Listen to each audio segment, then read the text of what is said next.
La liberté intérieure commence par la discipline. Imagine un voyageur qui marche dans un désert sans fin.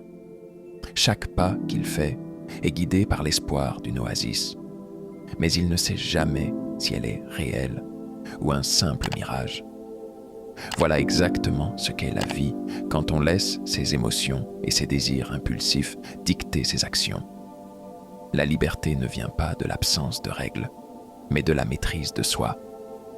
Trop souvent, on attend un déclic, une motivation soudaine pour changer nos vies. Mais la motivation est comme le vent. Elle souffle fort un jour et disparaît le lendemain.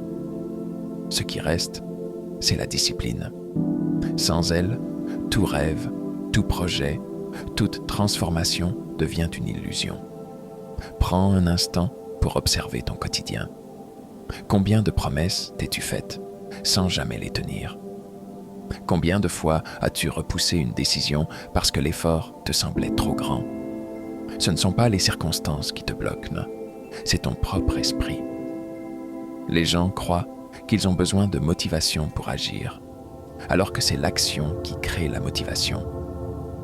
Imagine un athlète qui attend d'être motivé pour s'entraîner. Il ne progressera jamais. La discipline, c'est le fait de faire ce qu'il faut, même quand on n'en a pas envie. Et c'est ce qui différencie ceux qui réussissent de ceux qui abandonnent. Mais la discipline ne doit pas être une punition. Elle est une promesse que tu te fais à toi-même. Chaque fois que tu tiens un engagement envers toi, tu renforces ta confiance. Chaque fois que tu respectes un objectif que tu t'es fixé, tu prouves à ton esprit que tu es digne de tes ambitions.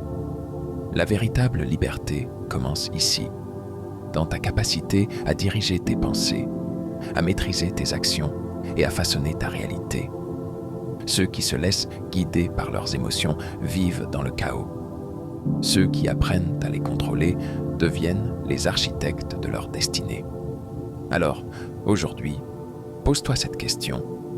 Es-tu réellement libre ou es-tu esclave de tes envies et de tes excuses? L'art de se détacher du regard des autres. Pourquoi la plupart des gens passent-ils leur vie à chercher l'approbation des autres? Pourquoi passent-ils leur temps à vouloir être validés, aimés, acceptés, même par ceux qui ne se soucient pas d'eux? Regarde autour de toi.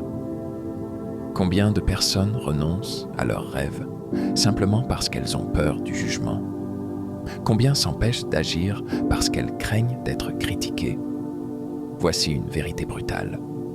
Plus tu essaies de plaire à tout le monde, plus tu te perds toi-même.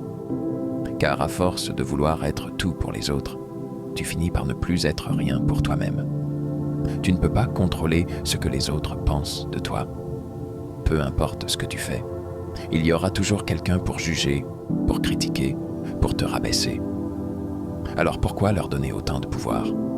Pourquoi laisser leur opinion dicter ta vie? Les gens oublient vite. Ils oublient tes réussites comme ils oublient tes échecs. Aujourd'hui, ils parlent de toi. Demain, ils parleront d'un autre. Et pendant ce temps, toi, tu bloques ton potentiel, prisonnier d'un regard extérieur qui ne devrait même pas avoir d'importance. Si tu veux vraiment avancer, apprends à faire les choses pour toi. Pas pour impressionner, pas pour prouver quoi que ce soit, mais parce que c'est ce qui te rend vivant. Le jour où tu arrêteras de chercher la validation, ce jour-là, tu connaîtras une liberté que peu de gens osent expérimenter. Alors, pose-toi cette question. Es-tu en train de vivre pour toi ou es-tu en train de jouer un rôle dans une pièce que tu n'as même pas écrite? Le poids des relations toxiques. Il y a un moment dans la vie où l'on réalise que certaines personnes ne sont pas là pour nous aider à grandir, mais pour nous retenir. Peut-être as-tu déjà ressenti cette sensation étrange. Tu es en train d'évoluer, de changer. Et soudain, certaines personnes autour de toi deviennent mal à l'aise. Elles commencent à te critiquer, à te faire douter, à minimiser tes progrès. Pourquoi? Parce qu'elles voient en toi ce qu'elles n'ont jamais osé devenir. Les relations toxiques ne sont pas toujours évidentes. ce ne sont pas toujours des cris, des disputes ou des humiliations ouvertes. Parfois, c'est bien plus subtil. Une remarque déguisée en conseil, une jalousie masquée en bienveillance, une manipulation cachée derrière de belles paroles. Et le pire, par peur de la solitude, on accepte ces relations. On se dit que c'est normal, que c'est la famille, que ce sont de vieux amis. Mais en vérité, ces liens nous épuisent. Ils prennent notre énergie, brisent notre confiance et nous éloignent de ce que nous sommes censés devenir. Un environnement toxique est bien plus fort que la volonté. Tu peux être le plus motivé du monde. Si tu es entouré de personnes qui ne croient pas en toi, tôt ou tard, tu finiras par douter de toi-même. Alors demande-toi, qui, autour de toi, nourrit ton feu et qui essaie de l'éteindre? Apprends à reconnaître ces signaux et surtout, ose t'éloigner. Le confort est un piège déguisé. Tout le monde veut réussir. Tout le monde veut une vie meilleure. Mais très peu de gens sont prêts à faire ce qu'il faut pour l'obtenir. Pourquoi? Parce que le confort est une drogue. Une drogue douce, insidieuse, qui te fait croire que tu es en sécurité, alors qu'en réalité, elle t'endort. Regarde autour de toi. La majorité des gens vivent dans une routine monotone, pas parce qu'ils le veulent vraiment, mais parce que c'est plus facile que de prendre des risques. Ils restent dans des emplois qu'ils détestent, dans des relations qui les étouffent, dans des habitudes qui les détruisent. Ils se disent « Un jour, je ferai ça. Un jour, je changerai. » Mais ce jour n'arrive jamais, parce qu'ils sont trop à l'aise là où ils sont. Le confort tue plus de rêves que l'échec, car au moins, l'échec te force à apprendre. Le confort, lui, t'anesthésie. Il te fait croire que tu as du temps, que tu pourras toujours agir plus tard. Mais un jour, tu te réveilles et tu réalises que tu as tout perdu. Ton énergie, tes ambitions, tes opportunités. Si tu veux grandir, il faut que tu sois prêt à souffrir un peu, à sortir de ta zone de confort, à prendre des risques, à affronter l'incertitude. Parce que c'est là, et seulement là, que la vraie vie commence.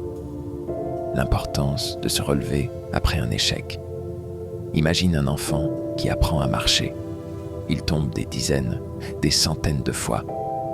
Mais jamais il ne s'arrête en se disant « Peut-être que marcher n'est pas fait pour moi. » Non, il se relève encore et encore, jusqu'à ce que cela devienne naturel. Maintenant, regarde les adultes. Pourquoi ont-ils oublié cette capacité? Pourquoi abandonnent-ils à la première difficulté? Parce qu'on leur a appris que l'échec était une honte, au lieu de comprendre que c'est une étape nécessaire. Chaque grande réussite est bâtie sur une montagne d'échecs. Thomas Edison a échoué des milliers de fois avant d'inventer l'ampoule. Michael Jordan a été rejeté de son équipe de basket au lycée. Ces gens n'étaient pas spéciaux au départ. La seule différence, c'est qu'ils ont refusé d'abandonner. L'échec fait mal, oui. Il blesse l'ego, il ébranle la confiance, mais il t'enseigne des leçons que le succès ne pourra jamais t'apporter.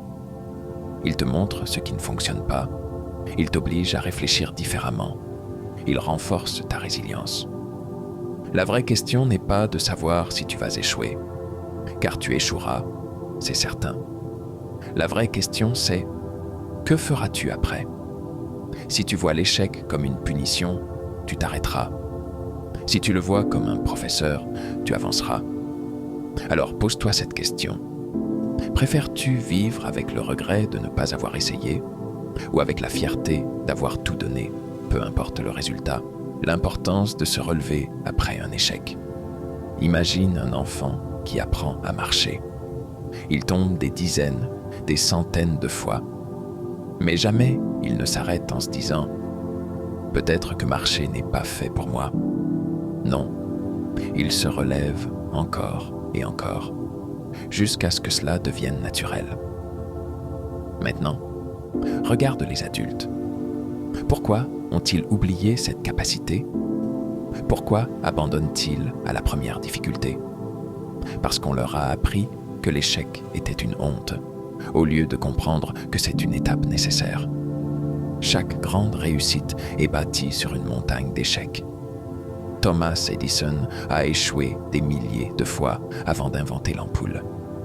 Michael Jordan a été rejeté de son équipe de basket au lycée.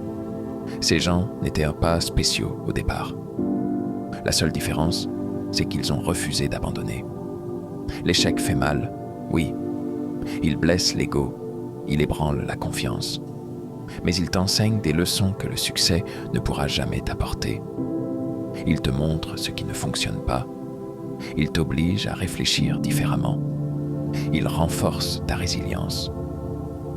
La vraie question n'est pas de savoir si tu vas échouer, car tu échoueras, c'est certain. La vraie question c'est, que feras-tu après? Si tu vois l'échec comme une punition, tu t'arrêteras. Si tu le vois comme un professeur, tu avanceras.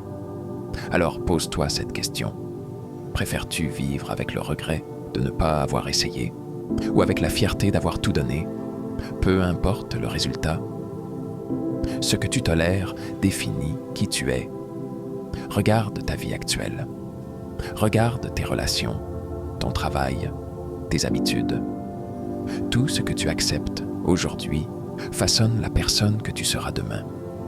Si tu tolères le manque de respect, tu seras toujours entouré de personnes qui te traitent mal. Si tu tolères la paresse, tu vivras toujours en dessous de ton potentiel. Si tu tolères l'excès de distraction, tu ne construiras jamais rien de durable. Les gens ne te traitent pas selon ta valeur réelle, mais selon la valeur que tu acceptes pour toi-même. Si tu veux plus de respect, exige-le d'abord de toi. Si tu veux plus de succès, élimine ce qui t'en empêche. La vie ne te donne pas ce que tu veux. Elle te donne ce que tu acceptes. Alors, aujourd'hui, demande-toi, quelles sont les choses que tu laisses passer, mais qui t'empêchent d'avancer? Quelles sont les limites que tu dois poser pour devenir la meilleure version de toi-même? Le changement ne commence pas par des mots, mais par des choix. La solitude n'est pas un ennemi, c'est un révélateur. Il y a une peur qui hante beaucoup de gens, la peur de la solitude. Ils enchaînent les relations superficielles, ils fuient les moments de silence. Ils préfèrent le bruit des autres à la voix de leur propre âme. Mais la solitude n'est pas un châtiment. C'est un miroir. C'est le seul endroit où tu peux vraiment te rencontrer.